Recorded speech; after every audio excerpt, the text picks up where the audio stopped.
welcome to the pod. You are listening to What the Reality with me, Cashay Roberts, and we have made it to video podcast, y'all. I'm also filming for YouTube, and I'm gonna put this on on Spotify, of course. And yes, we have finally made it. I wanted to make sure my audio quality was it's so distracting, y'all, because it's like I'm looking at the camera and then I'm also looking at my track to just make sure on my computer I'm still recording. But it's just so weird because I wanted to make sure my video quality was good before I brought you guys the video podcast. And it was just difficult because I was trying so many webcams and my laptop is outdated. I've had this laptop since 2016, since I was a freshman in college. So a lot of the webcams, or I don't know, they just weren't compatible with my computer, or I just really wasn't digging it. And I'm just like, I don't know if I should just invest in a legit camera. And I did it. And the quality, y'all, I can see myself. And that was another thing. A lot of cameras, like I was just like, I was not trying to break the bank. And then they were having this deal. I'm filming on my Sony. It's ZV-1F camera. Oh my gosh, the quality's so good. I'm gonna use this for my TikToks because I do create beauty content, of course. And I'm gonna use this for like my Instagram pictures, like all the IG baddies, because it's never just the phone quality. The phone quality gets you so far, but this camera quality is just chef's kiss. And yes, I am so excited to be filming. This is like, I'm gonna have like screenshots so you guys can finally see. I wish I was doing this with the Met Gala, but my camera came, of course, a day later. But I'm ready to hop right in to it, and we might as well just get into what is going on. So starting off with reality topics, we have a lot of stuff going on. This is a Bravo recap episode. I'm going to be recapping Summer House. I'm recapping The Valley. I'm recapping Basketball Wives LA because I've been waiting on that just to see kind of the dynamics, because I know there's some OGs and then mixed in with the Brittany Renner, and then Jackie's daughter is on there. And I'm just like, what has Basketball Wives become? I really don't know. I honestly just feel like Basketball Wives should have been canceled. We're gonna talk about that, all of that though. First of all, with reality topics, let's get into the big announcement Bravo made on their social media accounts this week. They are dropping 4 new shows. They're dropping Real Housewives of Rhode Island. Why was I about to say Idaho? Because I'm just like, Rhode Island, shout out to Rhode Island, but okay. But also I will say, we all had these thoughts when they were about to drop Salt Lake City. When they were about to drop Salt Lake City, we were like, what's in Salt Lake City? Salt Lake City remains one of the best housewife shows ever, and they're in their 6th, 7th season. Like, what? That was like Potomac, when Potomac was dropping. So they're dropping Real Housewives of Rhode Island. They are also dropping The Valley Persian style. And this is so interesting because I listened to Behind the Velvet Rope, and he kept saying, the host David, he kept saying that Reza and MJ and Gigi, they just kept believing they were going to be back on TV. And he also said how like a lot of reality stars, you know, they believe that they are the ones, the chosen ones, when really you work on an ensemble cast. I understand what he means, because we're seeing that on Atlanta. Like, Portia is not really surviving without Kenya. And then it's like Nene Leakes, she wanted her own spinoff show. That did not happen. And now she's doing a talk show, which I personally think is good. I'm also going to talk about that. But it's just this whole conversation of like reality stars, like even like Heidi and Spencer. Like, once you're off the show, you think that production's going to be calling you. You think that you are the chosen one and that you can carry a show alone. And he kept saying, David, the host, that Reza and MJ and Gigi kept saying stay tuned, but it's like anyone could really shoot a pilot. Like, I could grab my camera currently, film a pilot, and try to submit it to NBC Universal. But would it work out that way? No. Like, would they pick it up? No, this would be floating around for years. So that's what he was saying. And now I understand. But David was very hesitant, and he really didn't believe, he was very skeptical about the idea of them coming back to television, as was I, because I'm like, is Bravo really calling your line? Or are you like the Jax? Jax Taylor was saying this for years, that he was going to be coming back on TV. He was saying that a couple years after he left Vanderpump Rules. He was like, they're calling my phone. I'm gonna be back on TV. Me and Brittany have a lot to share going on. It's like when you're kind of ousted and kind of canceled, or, you know, your show is put on pause, you think you're coming back. I mean, Dorinda, she said it for the longest. She was like, oh, I'm just on pause, I'm coming back. So none of us really believed that Gigi, MJ, Reza were gonna be back on our screens, because we're just like, your show was canceled. Summer House Envy, I would love for them to be back, but are they gonna be back? No, they're not. And if they are, it's gonna be 5-6 years from now, and it's gonna look totally different. Hopefully I'm on it. But no, I'm just saying, nobody really, we all heard rumblings about Shahs of Sunset, a possible return. But also Mike, who was on Shahs of Sunset, he is a liability now to the network. There were multiple videos leaked of him, you know, abusing his ex Pauline, throwing her around, all of this stuff. That was a liability. We knew we weren't gonna like see Mike again. So that's that. But was there a possibility that we were gonna see, you know, Reza, MJ, and Gigi back on our screens? I thought so, especially because I'm pretty sure Gigi and Pauline are beefing. So I am very interested in that. Either way, they are coming back. And like I said, I was also very skeptical. I'm very shocked they're back, especially so soon. I think Shahs of Sunset went off air a couple years ago. I'm really shocked. I'm really looking forward to it. I wonder if they're still working with the title, or is it literally going to be called The Valley Persian Style? Because I'm sure Shahs of Sunset, they can't re-get that because of the IP and everything. Or I don't know, could they? Because those are like originals, the original 3 on there. I don't know. I'm really excited about The Valley Persian Style. Let's rework that name. Okay, something else that's happening. One of the other shows they announced, Ladies of London.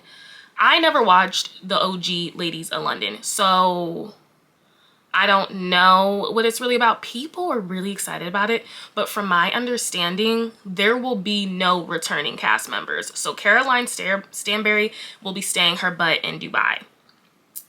I don't think she's coming back. Ladies of London, people were also saying Bravo really wanted Real Housewives of London, but that show name belongs to Hayu, which is the international Bravo, basically. So they can't do Real Housewives of London.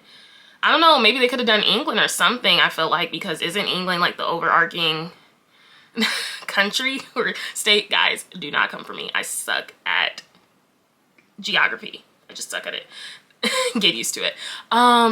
I just wonder why they didn't do like Real Housewives of England. But Ladies of London, from my understanding, it will be completely different. It will look different. And yeah, that's gonna be that without Caroline Stanbury, as far as I know. Another show coming is Real Housewives wife swap. So apparently TLC does a wife swap. I don't watch TLC. I don't. I'm not really familiar with the game. But they do a wife swap. And initially, so I was told, or Bravo and Cocktails leaked out, that it was going to be Angie Cratton-Avis. I think that's how we say her last name. How do you say Angie's last name from Real Housewives of Salt Lake City? I'm not sure. It was going to be Angie from Salt Lake, Melissa Gorga from freaking Real Housewives of New Jersey. I genuinely cannot stand Melissa Gorga, and I just feel like her and Joe are so thirsty to be back on camera. I'm not looking forward to that. Who else? Wendy Osefo from Potomac. And then it was going to be Emily Simpson from OC. I do not watch Real Housewives of Orange County, but I do know Emily is married to a little man. I'm just saying. So initially, I think what we all were thinking was that like Wendy and Melissa are trading places for like 2 weeks, and then Melissa would trade places with Emily Simpson for another 2 weeks.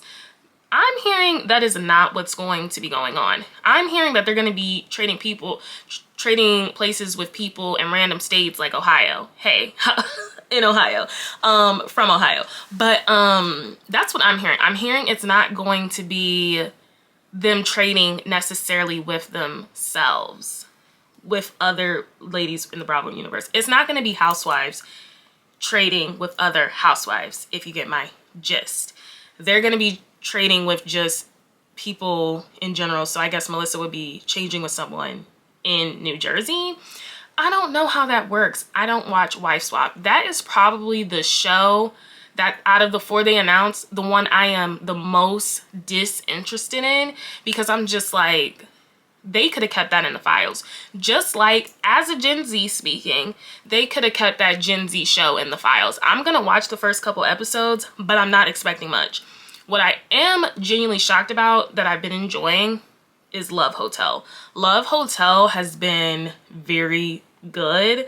I mean, there's only 2 episodes out, but I'm just excited that they're bringing in more men, because the men that they had on the show, I was just like, where are we going with this? It's not looking too good, like, just in my opinion. But out of the 4 shows announced, I'm really interested in Rhode Island, because I'm off for a new housewife show. Also, I'm pretty sure they are filming for Chicago currently as we speak. And speaking of Chicago, I saw the possible cast. I'm gonna also bring up the cast for Rhode Island. It'll be to the left or right of me, depending how I flip this shot. It's gonna be here. So the cast of Rhode Island, they all look very Miami, very fake, very plasticky. And isn't Rhode Island over there by like New York City and stuff? They don't look like New York girls, in my opinion. They kind of look like they are from the tropical side, the tropical area. But another thing I will be talking about is Nene Leak's show, and she got Cynthia Bailey on, but they were just talking about like the evolution of housewives and how when they were cast on Housewives, they would show up in sweats, or like, it wasn't like put your finest on just to film around your house. Now it's like these ladies have a full face of makeup. I'm no stranger to it, but I'm just like, you have a full face of makeup. Injections are nice and early. They're very pre-inject, like the injections are there. Like, it's like you don't even get a chance to watch yourself on TV to be like, oh my gosh, I hate that about myself. Like, let me get this in, let me get this in.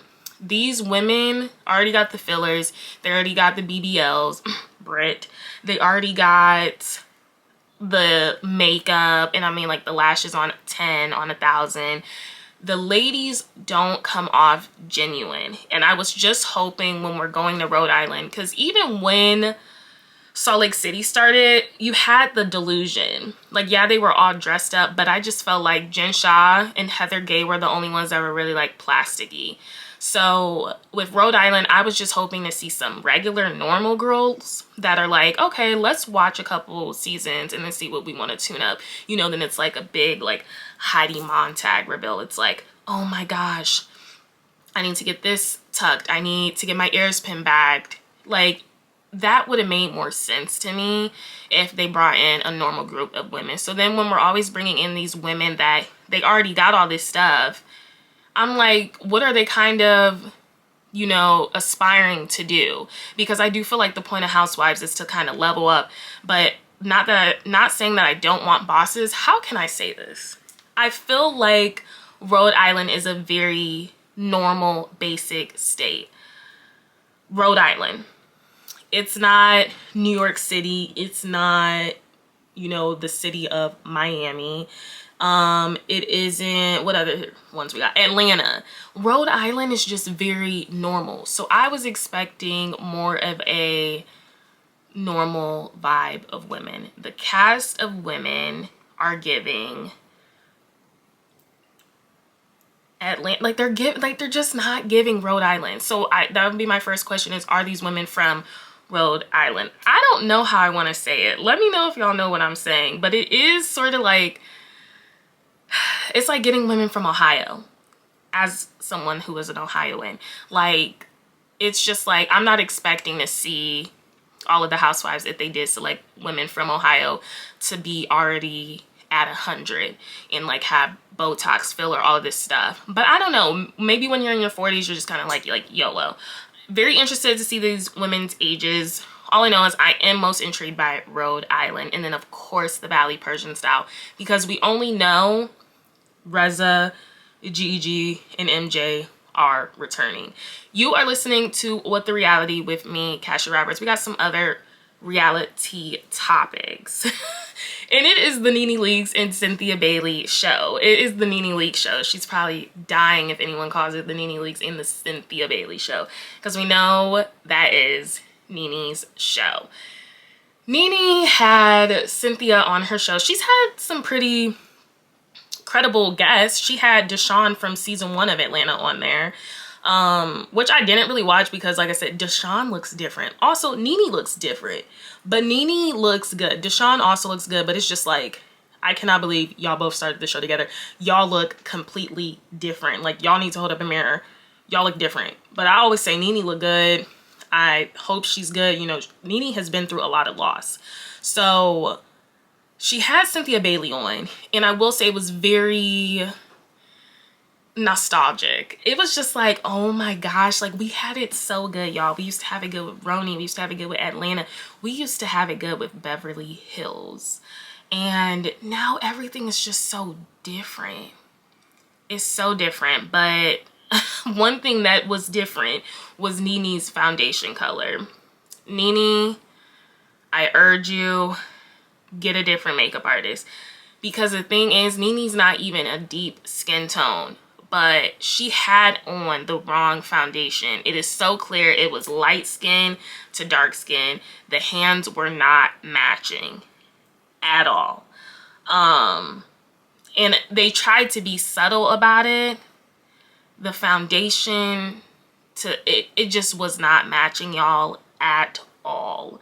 And I was just like, Nene, come on, girl. You done already changed your whole face. Like, do you really need to be... is she bleaching her skin, y'all? I hope not.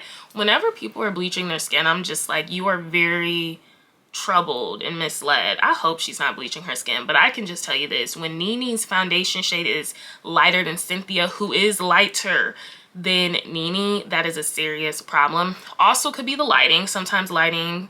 it's not forgiving, but I also think, like, I could see how yellow the foundation was. Maybe it was the wrong undertone. She needed a different one. Either way, I watched the interview, the talk sesh, and it was really good. I didn't really take notes on it because, like I said, I was just, like, taking it all in. I was just like, oh my gosh, like, what are the odds that Nene and Cynthia are sitting here? They both were talking about getting started on Atlanta. Cynthia, which I find very interesting, pointed out how she was also auditioning alongside Phaedra, and she talks about how, like, now the housewives are just so different. Like, you know, you're just casted off of Instagram essentially, but back then you really had to audition. You had to send in a tape, and you were competing with someone. And Portia and Kenya always talk about this, or at least Kenya does, how, like, her and Portia were auditioning for that season 6 spot, or was it season 5? They were auditioning, and Kenya got to a point where she was like, I've given you guys so many scenes. If you know by now you don't want to go with me, go with someone else. But Kenya got to a point where she was showing up to scenes and she was not getting paid. So she was just like, I don't want to be a part of this if I'm not getting paid. And I don't blame her. Oh, did my camera lose focus? Okay. So she was just like, I'm not going to keep, you know, filming shots if I'm not getting paid. Her and Portia remained very open about that. And I didn't know until this interview that Cynthia and Phaedra were also, you know, auditioning. Like, I figured they were auditioning, but I didn't know it was Cynthia versus Phaedra, essentially. So, like, Cynthia and Phaedra were both casted season 3. And the production was trying to see who to go with, and then they ended up keeping both. But they were, I think Cynthia said she didn't know, she thinks they were leaning towards Phaedra, because, you know, like the whole Apollo of it all. But I really think when people met Peter, they were like, oh, there's a story here. There was the whole, like, you know, hiding the marriage certificate, all of that stuff. So she talked about that, which I thought was very much interesting. I was like, I did not know you and Phaedra were kind of like up for the same spot. I don't think they were going to hire 2 new housewives that season, but they ended up just doing that. So I thought that was interesting. That was a nice little dime she dropped on us. And then what is something else she talked about? She talked about, like, enjoying being a friend of, and how, you know, she's been a housewife for so long. It's like you can't really take that away from her. But she's like, she still wanted to take her acting career serious. She still wanted to, you know, just have her own schedule still. She didn't want to have to like commit to too much. And when you are filming, you know, as a housewife, you are committing for those 3 months. And she didn't want to have to pass up projects and stuff because Cynthia has a blossoming career, you know? She doesn't need housewives. So now Cynthia has found her place in like the ultimate friend role. And I thought it was interesting how NeNe was basically like, that's a really good position to be in. You can just tell NeNe Mrs. Bravo. I hope they figure it out. But you can tell she misses Bravo and she wants to be back on the show. Okay, so let's talk about her connections on the show. Obviously, NeNe knows Phaedra that is coming in. And then she knows Portia. She knew Kenya. They didn't really talk about Kenya. And then Kenya and Cynthia's like friendship fallout. Because I don't even think NeNe is good with Kenya right now. Like they're always up and down. And then she talked about knowing Shamea because Shamea has always been Portia's friend. The ultimate twist for me was when she said she knew Angela. She knows Angela because Angela was a part of her organization, Ladies for Success or something. Some organization Angela has been a part of. And I just thought that was very interesting because I'm like, there was a lot of rumors. Well, not even rumors, because Carlos King, like he confirmed on his podcast that they have been trying to get Angela since season 3. And then he worked on the show until season 9, I believe he said. And he said, I'm pretty sure after he left, they still kept trying to get Angela and she kept declining. So Angela has been in the mix. And NeNe knew Angela because of the whole organization thing. So it just makes sense why so many people are so warm to Angela and why so many people are like, she seems like an OG housewife, because like in hindsight, she kind of is. She has been around this group of girls for a while. She knows NeNe and she carries herself like an OG would. Like she doesn't have much to prove to these ladies. I feel like Britt, whenever she gets into it, and we got into it in my last episode on the podcast, Britt goes from 0 to 100 and it's very much uncalled for most of the time. And that's why the audience is having such a hard time with Britt, because not only did you get Kenya fired, but you just have a bad attitude and you have this whole like, I'm up here because I have a husband, when it's like, we don't even know what your husband's into. And that's that. Like, we just really don't, because it's never giving y'all are super in love with each other. It's just never giving that. Oh, I gotta sneeze. It's never giving that. So, and then her whole family storyline, it just never gave that. And I just love how Angela, whenever she is confronted with, you know, Brett, she's never doing the most. So I just thought it was crazy to find out that NeNe knew Angela from back in the day, because who would have known? All right, so I feel like Lexi from Summer House, and we're gonna get into Summer House, has been on a low-key press run. And that's why I'm like, I'm very interested. I think there's 2 episodes left of Summer House at this point. Very interested to see what happens, because it's giving, I need to cover some tracks. Even though I am completely on Team Lexi when it comes to the Jesse of it all. I say it in my recap. I think he is fundamentally deceptive, and who was it, Matt that Kenya was dating? He is fundamentally manipulative and deceptive. He is very jealous of Wes. So either way, I was listening to the Nick Val podcast a little bit in and out, and I just wanted to write down some pointers that I thought was very interesting that Lexi had brought up in regards to her relationship to Jesse. And then she also talked about like the Bailey of it all, because you guys know like Bailey really just disappeared. We don't know what happened to Bailey. There were rumors and nastiness that Bailey basically was talking crap about the cast and production and about just being on this show called Summer House to her boyfriend at the time. Production got a whiff of it, asked her out. But the way it's introduced, we really thought Bailey and Lexi were like really good friends. But Lexi said she did not know that girl. She said it was very cool though that another new girl was coming in because she didn't want to be the only like new one. And then she also talks about like how she got on the show. Her and Amanda had met at a brand event, you know, a couple weeks before, or I think a year before.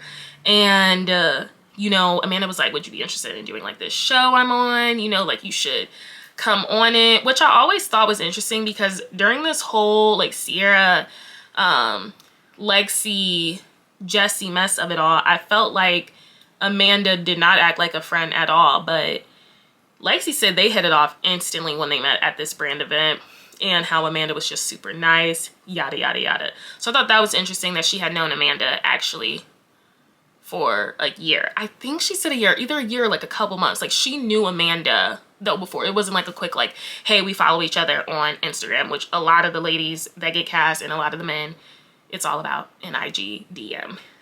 I rest my case. But okay, what else did she talk about? She also talked about how like she started modeling at 11. You know, Lexi is from Canada and she just talks about like having to deal with like, you know, her visa trouble, like her agencies, if she would turn down a modeling gig, you know, they would threaten her visa. And I'm just like, what?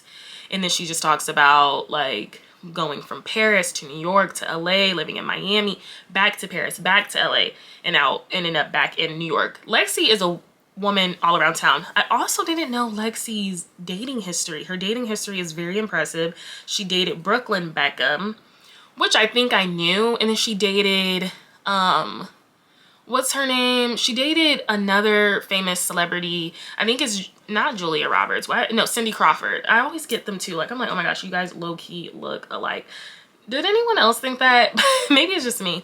But she dated Cindy Crawford, Kaya Gerber's brother. I don't remember what she said his name was, but she also dated him. Needless to say, now that I know her dating history, Jessie was absolutely threatened and insecure. She also talks about how manipulative Jessie is, which I've been saying all along. He's very manipulative, and so manipulative to the point where he's like, don't trust anyone besides me. You don't need to trust production. Don't trust anyone on the cast. He was telling her that. I guess Jessie would also tell her, it's good that they're talking about you. They didn't talk about me my first season. Or, you know, Wes got famous from effing over Sierra. And basically planting a lot of seeds of like, this, he might honestly be playing you. And Lexi was like, in hindsight, like some of the stuff he was saying was just very shady. He also said how, what else did he say that I wrote down? Yeah, not to trust anyone. Lexi, and he says on a podcast, I think on a podcast interview, he had said something about like the hate he's getting is good for his algorithm. And that's what I was saying, because I had made a distasteful, it wasn't distasteful on my part, it was distasteful for Jessie, but I did make a TikTok about just like, he is a pretty twisted individual, and I think a lot of people are like, oh, he's not that bad, like we've seen worse on Bravo. This is a guy that's genuinely getting jealous of his best friend for getting attention from literally screwing over a woman, and now he's like, oh, I see what the Bravo universe has done for Wes, let me try to get that for myself. That's the type of person Jessie is. He's very jealous of Wes. And if I were Wes, I would be very wary of that type of person in my life, because he's even doing so much, and I'm going to get into the recap, he's even doing so much to involve Wes in his mess with Lexi, like getting jealous that Wes and her were, you know, hugged up at the club when she was literally trying to hold homeboy up because he was so lit. So I just think it's very interesting that Jessie is saying saying certain things to Lexi, as I suspected, because he's so jealous of Wes. He wants that fame. He wants, you know, to be the #1 guy in the group. But we're going to talk about that in my summer house recap. So, and then Lexi also explains her birthday mishap. The thing she slipped up on saying, in my opinion, I felt like it's a little shady. what she said, but maybe it was edited in that interview a certain way. She said she put in the group chat how everyone is invited to her birthday trip. She did extend the invitation to Sierra and Jesse because they are in that group chat. And then she said that they did not respond. She said half the group was out of town, and she said this was also 2 weeks after filming. So everything was kind of up in the air. And this is what I was saying. I was like, we don't know how the situation was with her and Sierra, because if Sierra already don't respond to you, because she also said Sierra never, you know, responds back in the text messages. I remember when she said she was asking about reunion dresses, and she just had to throw in there how Paige, Sierra, and Amanda did not respond in the group chat about what they're wearing to the reunion. And I just thought that was very interesting, because I'm just like, well, are y'all cool for them to be doing that? I think Amanda should have responded, but Amanda's a follower, so that's probably why she didn't respond.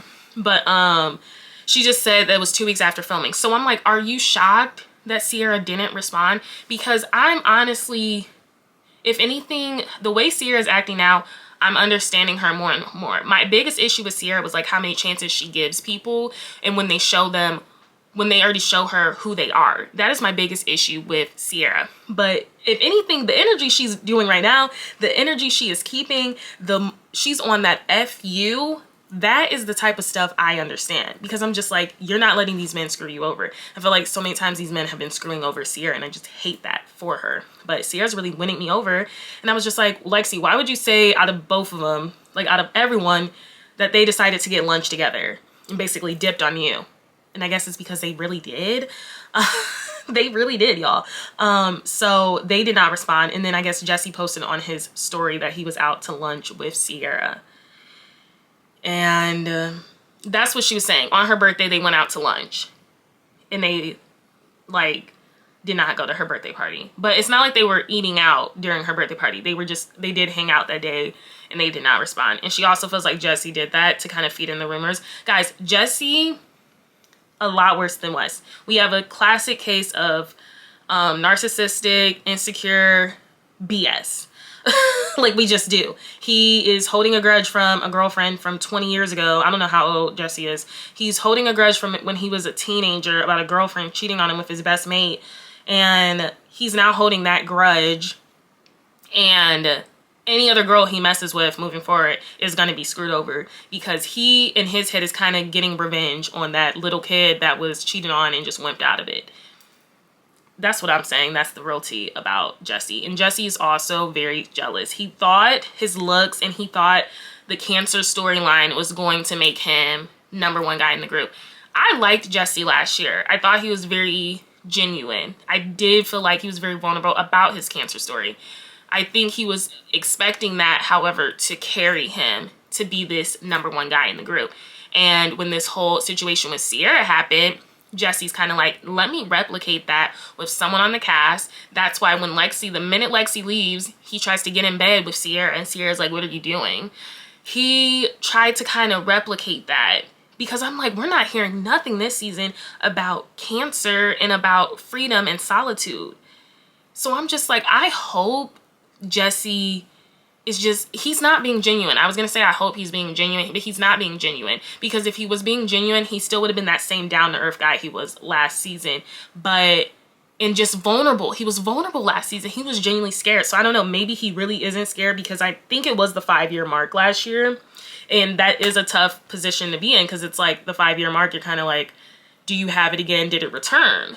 So maybe now he really is like past it, but Jesse is just proving to be jealous. And like I said, Wes, if I were you, I would sleep with both eyes open. Or what's the saying? I don't know.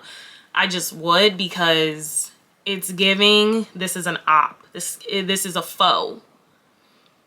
Another reality topic. We're going to dive into some Met Gala stuff, and then we're going to get into these recaps. We might as well. So the internet is coming for Doechii because she was screaming at her assistants for the umbrella. Doechii did come out in a Louis Vuitton. Amazing look.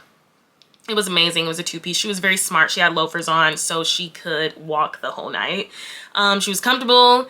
She had a Louis Vuitton stamp on her cheek. She was the walking campaign for Louis Vuitton that night. But prior to us seeing her look. There was a white kind of like wardrobe change box. It was like a cube. There was a white box that had came out, and we had all suspect that it was Doechii. And I'm pretty sure it was because they were like, she was like, don't let anyone see me. So, you know, what the thing is with the Met Gala, when you leave the hotel, we're already getting pictures of your outfit before you even like pose or whatever.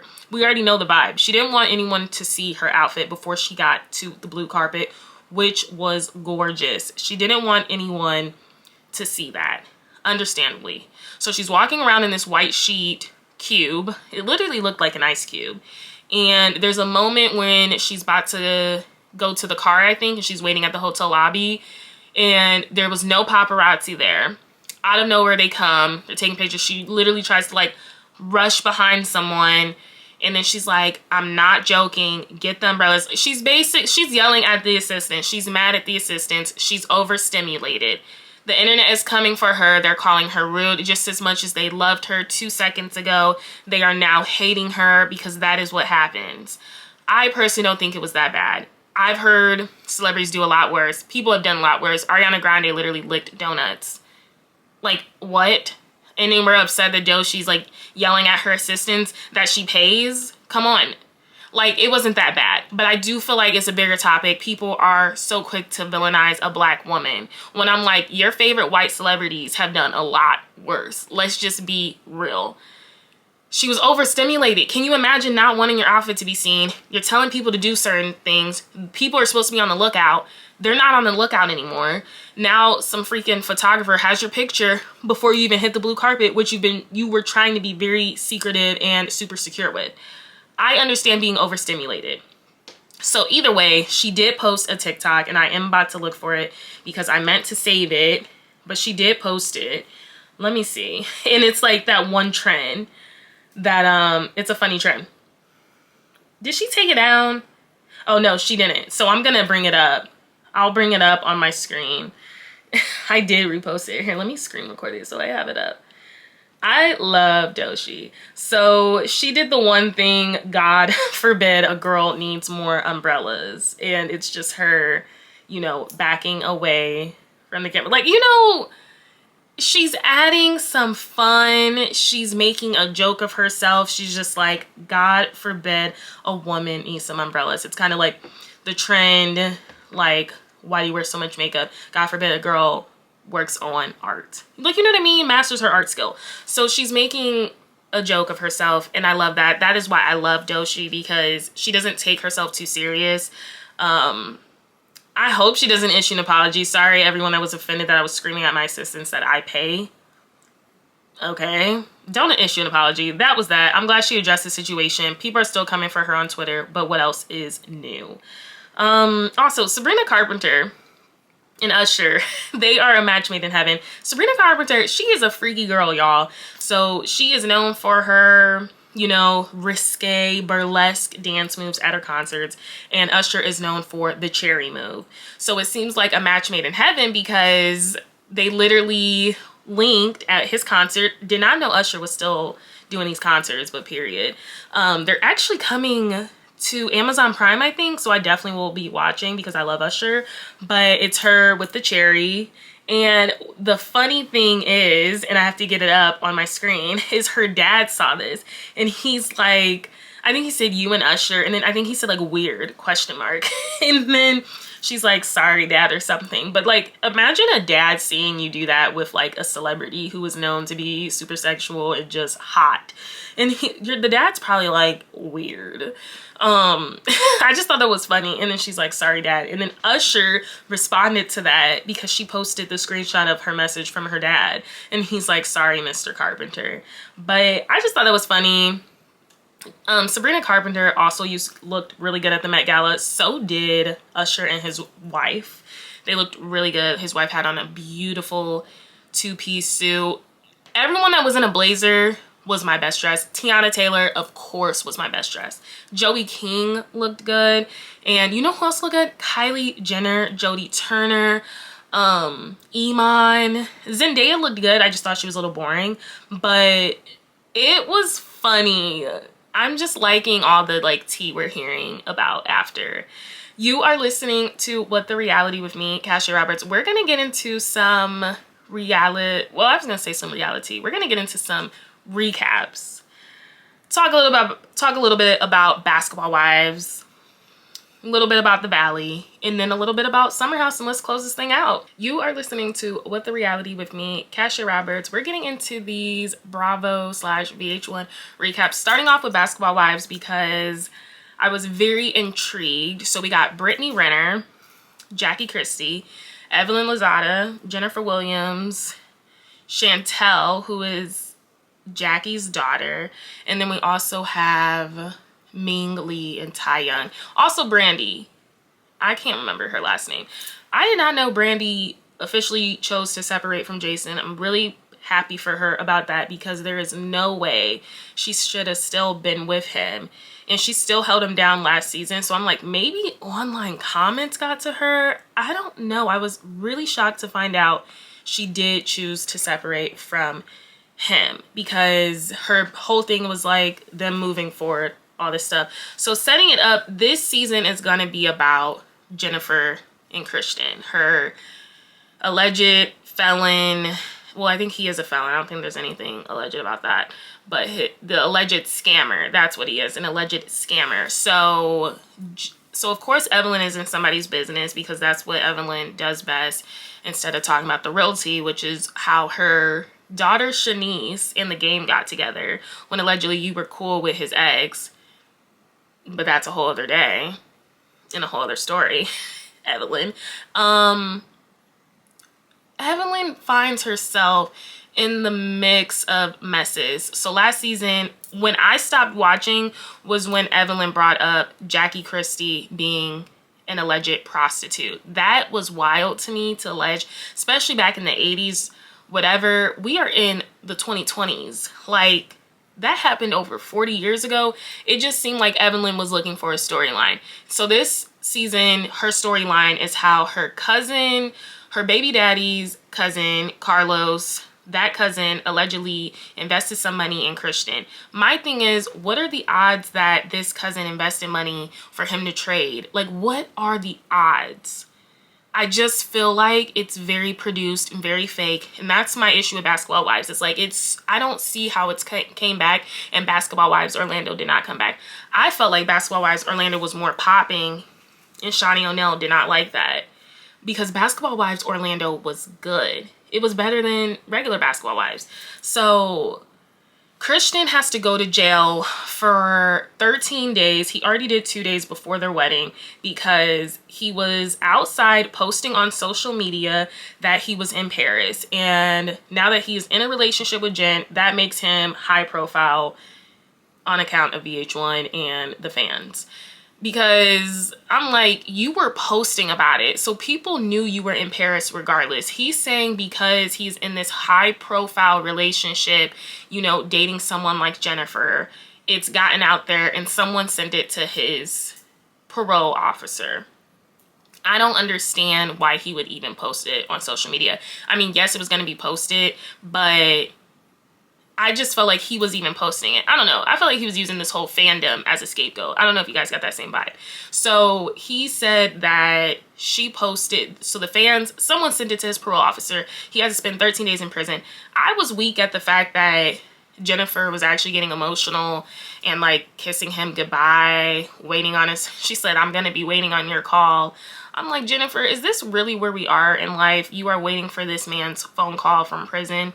And I just couldn't take it serious because he literally was in prison for 13 days. Like, I'm like, are you serious? Be so for real. Like, it's literally 13 days. So we're already seeing this is going to be the storyline. Evelyn trying to investigate whether Jennifer's man is a scammer. And this is all stemming from the fact of the reunion. Evelyn was caught on a hot mic. Evelyn was caught on a hot mic moment talking about Jennifer and Christian's situation and saying how he is an alleged scammer, and all this information was coming out right before then. So that is what this season is going to be about. And even Jennifer points out, like, okay, find another storyline, because she knows that's how this season's about to go. It's literally going to be about her and Christian, and I think she's like mentally preparing herself. What else happened? Jackie and Chantel. That relationship is always very interesting to me. I feel like Chantel, I haven't liked her since Drea Michelle was on. I'm a Drea girl, even though I'm not liking what Drea's doing right now with her life. I've always been just a Drea fan, and I feel like Chantel back in the day was so thirsty. But let's be real, Chantel and Jackie are the only basketball wives currently. The other ones are exes, or the other ones were always football. So that was always overlap. I didn't understand. Jackie and Chantel's relationship will play out. Chantel's already giving her mom the attitude. Very curious to see what happened. I know they talked about it a little bit on previous seasons, but like Chantel has some serious resentment and hate towards her mom, and it's always so interesting to me because I'm just like, girl, like, now your mom got you on this show. She pitched for you to get on this show, and now you're over here like just still having an attitude with her. I don't know, Chantel rubs me the wrong way. And then the whole trailer swinging on your mom or like pushing your mom or something. Chantel rubs me the wrong way. She does rub me the wrong way. And I'm like, your mom literally got you on the show, but I digress. Okay, Evelyn and Jackie are cool again. That's that. What else did I have about this episode? The episode was good. So we do get an appearance from Ming Lee. So Jennifer is the one bringing on Ming Lee. If you guys did not know, Ming Lee also appeared on Real Housewives of Atlanta. She was supposed to be Kenya's friend. She was also supposed to be auditioning for Real Housewives of Atlanta. When all that stuff went down with Britt Edie, she didn't have anything to do with it, but I think at that point it was like Bravo's decision to move forward with Britt Edie. I think because she had gotten humiliated, they were like, we got to give you a peach at this point. So Ming Lee has been trying to get on a reality TV show. She does not live in Los Angeles. She lives in Atlanta. Like majority of the basketball wives, none of them live in LA. It's super expensive. Have you guys noticed all of their apartments look alike? They all don't live in LA. Hate to break it to you. Majority of them do not. I think the only person that lives in LA is Jackie Christie. Because even Malaysia, her biggest thing was like traveling back and forth. I'm in Atlanta, I'm in LA filming just for the show. Like that was her biggest thing. So Ming Lee and Jennifer do not know each other. Because the way Jennifer introduced her, she was like, she knows of her, but she doesn't know her. So it was giving they might have some tension throughout the season. And Ming Lee was also sitting there at the dinner, and she had no words of defense for Jennifer. I feel like they just run in the same circle, but I feel like Ming Lee runs in a lot of credible circles. Like she knows a lot of people. So I think she just knew of Jennifer and she needed to end on the show. I don't blame her, but I'm just saying like Ming Lee wanted to be on reality TV. And so then her connection to Basketball Wives is the fact that she's going through this breakup with Ty Young. I thought they were still together at this point. They were not. So the aftermath of their breakup will be playing out. Ty Young also wants to be on TV. Ty Young has been in a relationship with Mimi Foss from Love and Hip Hop. She's been in a relationship with Drew, allegedly with Drew Sidora from Atlanta. And I was missing someone else. There's a list of people that Ty Young has been around with in Atlanta. And now it's Ming Lee, allegedly. It's their breakup because they were together for a good amount of time. And I think what's going to play out is how Ty Young was like cheating on her this whole time. So that'll be interesting. And then so Jennifer and Evelyn kind of hash it out towards the end of the episode, and Evelyn's like, you need to tell your man to pay up my cousin $1,500. That's how much he owes. On the card right back, he's like, $1,500 isn't even anything to really owe, which kind of tells me he does owe her the money. Like he's like, that's not even that much money to be owing, essentially. But he's like, no one's gonna make my wife a fool. Jennifer's picking him up from prison. They're Bonnie and Clyde. Jennifer's La La Land. Her dog is in the driver's seat on her lap. Jennifer looks a mess to me. She's gorgeous, but she just, this is what narcissists do. They isolate you. He's isolating you on an island away from your friends, and you're letting it happen. That'll be interesting, but I just know how the season's going to play out. It's going to be very much heavily focused on Jennifer and Christian. And I already knew he was a legit scammer because I was just like, the money isn't seeming legit to me. It really is not. Did I not? Okay. let's talk about the Valley. Let's move on to some Bravo shows. Let's hit on that really quick. The Valley. So the group is taking a trip to Santa Barbara. I'm pretty sure it was Santa Barbara. Jax now knows that they're in Santa Barbara filming. He has a problem with that because he is the show. He's the #1 guy in the group. Who told him this information? Jesse. Because Jesse and Jax are the same type of guy, and they are both very close. So they both are telling each other what is going on in the group. While they're in Santa Barbara, landing there, Brittany is getting a bunch of manipulative, disgusting texts from Jax when he is on his rehab therapy breaks, while the other part of the group is getting these lovely messages, these positive messages, because Jax cannot believe from rehab that the show is moving on without him. That's what that is. He cannot believe that this is happening. That is why he's texting Brittany saying, you literally took my show away from me. You took my job away from me. You made me do this. He is not changing. He's going to rehab. On his breaks, he's texting her the most nasty, disgusting stuff an individual can say. And Brittany is crying in the corner. And I'm trying to care. I am trying to care, but I'm just like, Brittany, what are we doing? Why are you letting this man affect you? And it's because she's been in such a long cycle of abuse by Jax Taylor. She doesn't even understand that she's lost herself. She's lost herself completely in this relationship. And now she's telling them, do not tell him where we are. She's fearful that he's gonna like throw a whole temper tantrum, which he's been doing for the past decade. The thing is with Brittany, I feel bad about what she's going through. Do think it was an abusive relationship, whatever type of abuse that was. We can only imagine because he flipped out and flipped a whole chair at her, or a whole ottoman or something. It was like a table. We can only imagine what kind of abuse was going on. My issue with Brittany is like, the first red flag wasn't when he was cheating on you in an elder's home in front of an elder. And I just don't know how much of that was like Brittany's like, oh my gosh, I'm gonna live this LA life. And then you're kind of selling yourself to the devil. Because it's just like, when I look at Jax Taylor, I see a deeply troubled man. And it's like, he's done a lot of stuff to her. He's talked to her crazy. Apparently he's calling her fat when she was pregnant with your kid. But I'm just like, when's enough? And I guess enough's enough when the show comes back on. I do question a lot of the validity. I said validity. I'm tired, y'all. I question a lot of that because I'm just like, when cameras started rolling, all of a sudden there's trouble in paradise. When cameras weren't rolling, y'all still would have been happily married. But maybe the cameras rolling was a sense of therapy for her. Maybe it's her outlet. So Jack's texting her along with everyone else. Everyone is getting very different text messages from Jax than Brittany is. Jesse and Michelle are avoiding each other. What gets me about Michelle is the fact that she really wanted people to uninvite Jesse, who is rearranging this trip, to invite her. Michelle, just don't go. I don't know. Michelle rubs me the wrong way because I think she's trying to play the victim when she, in fact, is not a victim. Y'all both did not want to be with each other. If anything, Jesse was willing to stick it out, though, because I think he genuinely did not want a broken household for Isabella. But that's not a good excuse to stick it out. It's just not. But Michelle has been over him for a while. And it's just so baffling to me when she's trying to act like a victim, all of this stuff. When you both go low for low, you both are really petty and you both kind of get on my nerves. I'm not gonna lie though, I live for Jesse and Michelle's mess. More so Jesse because he's crazy and he's in a freaking grown-up diaper as he's telling Jason off at the end, like, get out of my room.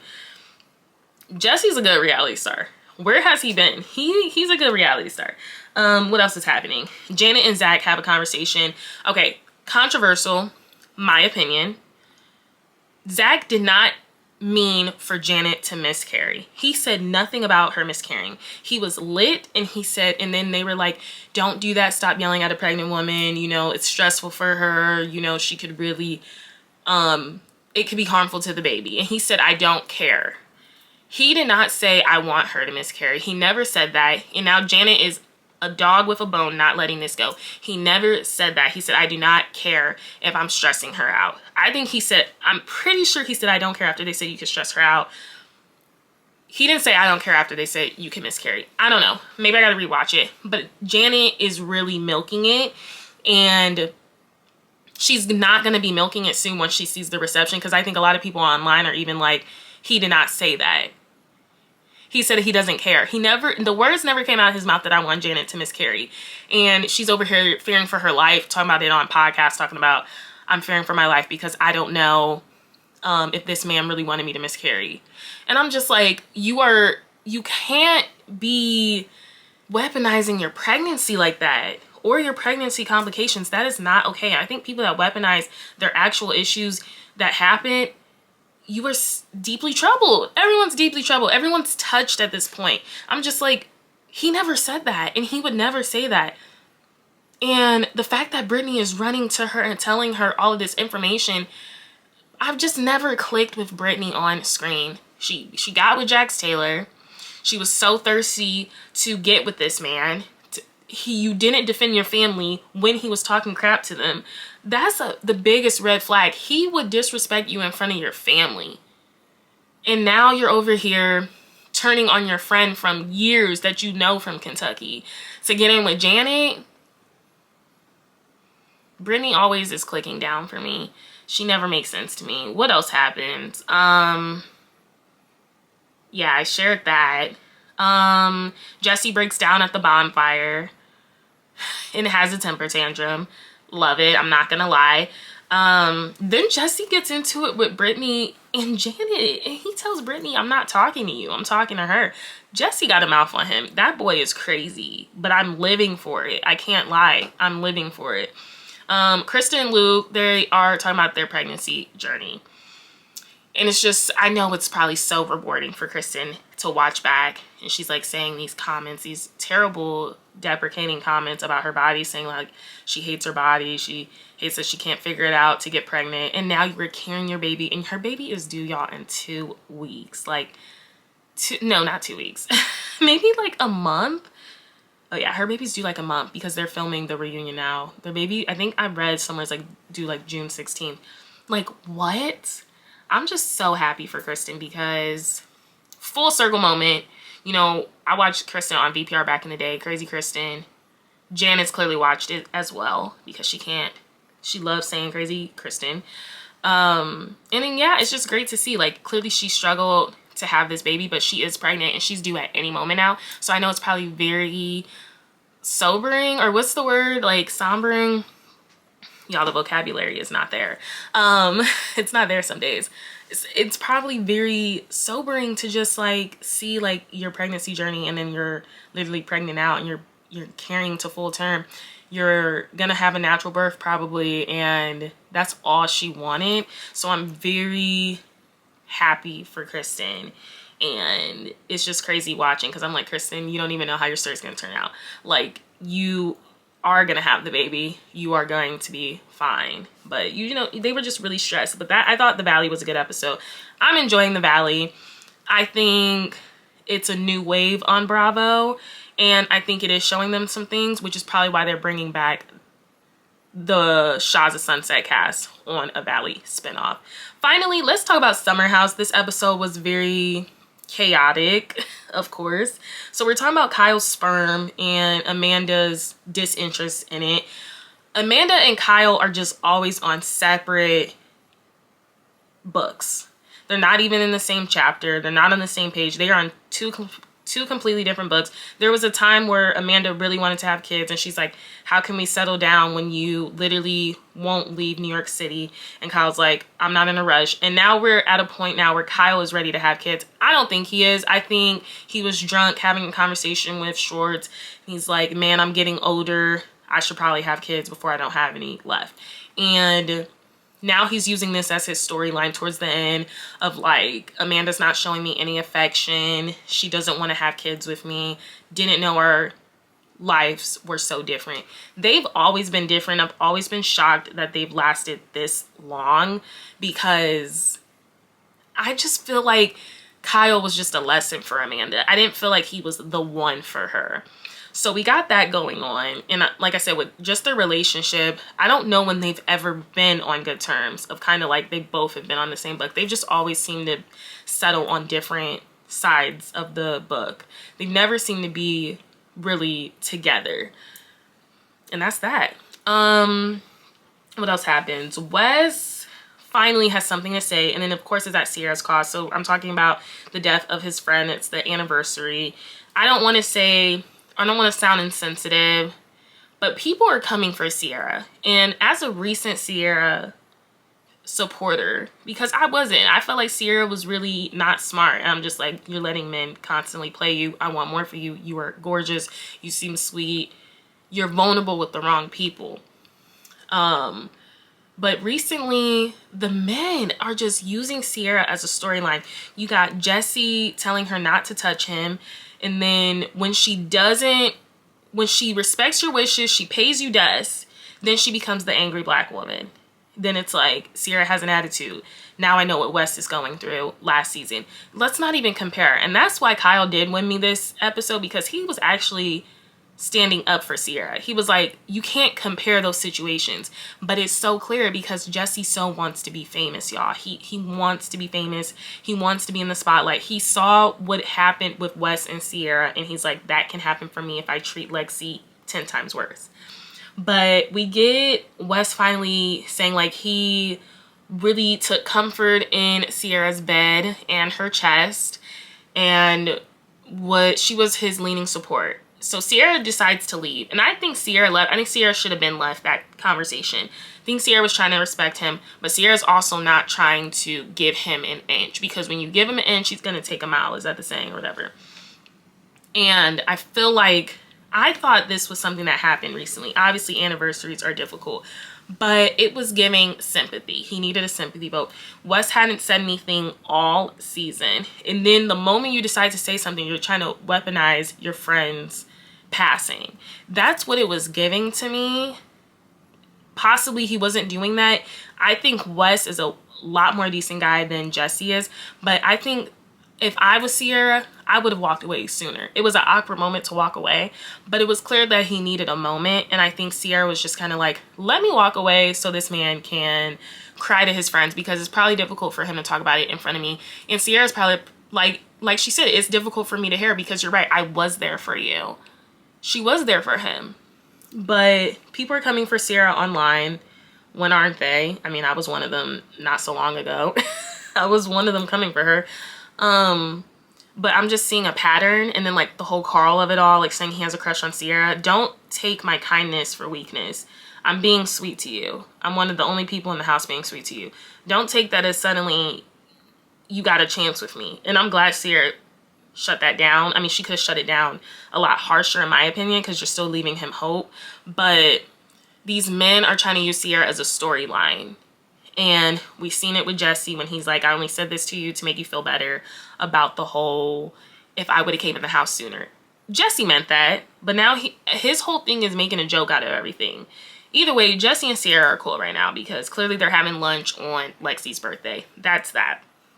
We also get Jesse's obsession with Wes. And like I said in the beginning of this episode, I said if I were Wes, I would be very careful about who's my friend, because Jesse is giving an op. He's giving, I'm low-key I'm preying on your demise. Like, I'm wishing you have a downfall, because Jesse is enjoying so much. He's eating it up, all this attention he's getting from the Lexi situation.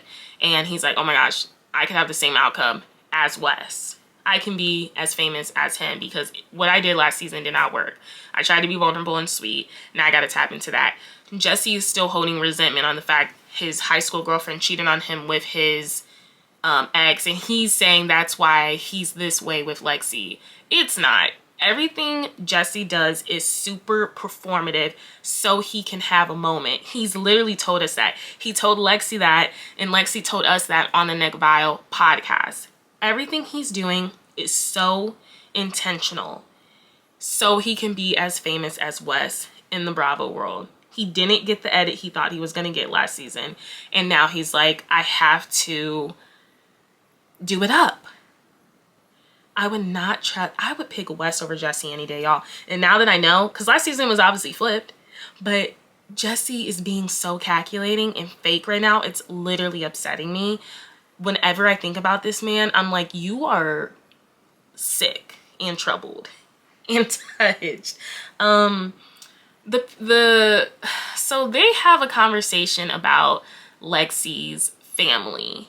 And I will say the dynamic's weird, but there's a part of me that thinks that dynamic is so refreshing to see, because Lexi is very close to her family, and as someone that's really close to my mom and sister, it's not totally abnormal for me to imagine my sister managing my money. Because or like if I'm doing something and like I would rather have family in charge, because a lot of these places do screw you over.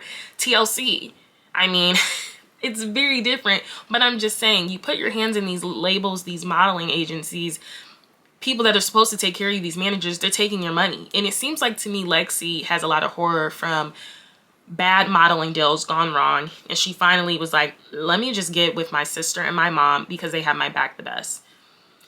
But I do think it's weird that her mom is out partying with them until 2 a.m. I do think there's a lot of codependency, but also you guys got to remember, Lexi moved out of the house. She was modeling at 11. She was out in the States. They're from Canada at 16, 17. Her mom missed out on a lot of those sheltering in those bonding moments as Lexi's coming of age. So I feel like her mom in a way is probably like, any moment I can be with my daughter, I'm going to take it. I'm going to shelter her. I'm going to do all of this stuff, XYZ. It's not totally foreign to me that that is happening. Do I think the whole partying past 2 a.m. a little weird? 110%. There's no way I can't say that isn't weird. It's very interesting to me. It's interesting. It's just very interesting. But that was really the episode. And then also, I guess Jessie is having family counseling with her mom and sister. That's weird to me. The management and the career thing and her being super close with them is not weird to me. The whole, they're doing debriefing of what happened wrong in the relationship and they're going to counseling with Jessie, that's weird. That's weird. That's weird. But that is your Friday show on What's the Reality. What the Reality. We have some exciting stuff coming up. We finally did video podcast. I'm still playing around with the setup. Let me know how you like it. I'm really excited for what's to come.